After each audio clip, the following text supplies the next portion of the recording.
on n'est pas loin d'une épidémie de santé mentale. Mon rôle, c'est de faire en sorte que les droits de l'enfant soient le plus effectifs possible en Belgique francophone. Je plaide vraiment pour que la santé mentale soit non pas la compétence d'un secteur, mais soit une cause nationale.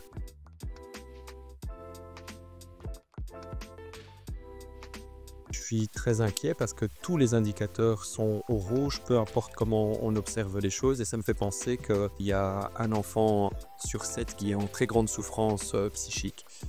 On a un enfant sur 10 qui a des idées noires et qui pense au suicide, et puis on a eu une augmentation de la prise d'antidépresseurs chez les 12-18 ans de 60% en 2 ans. Il y a un lien très fort entre pauvreté et santé mentale. Si les besoins primaires ne sont pas couverts, c'est très compliqué d'avoir son psychisme qui est apaisé.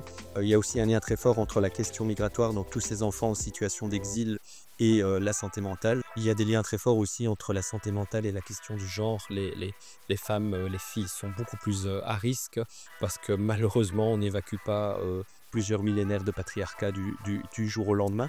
Et puis on peut aussi parler par exemple des communautés LGBTQIA+, qui à cause des discriminations qu'ils ou qu'elles subissent au quotidien et de l'isolement que ça engendre, sont aussi en très grande souffrance psychique.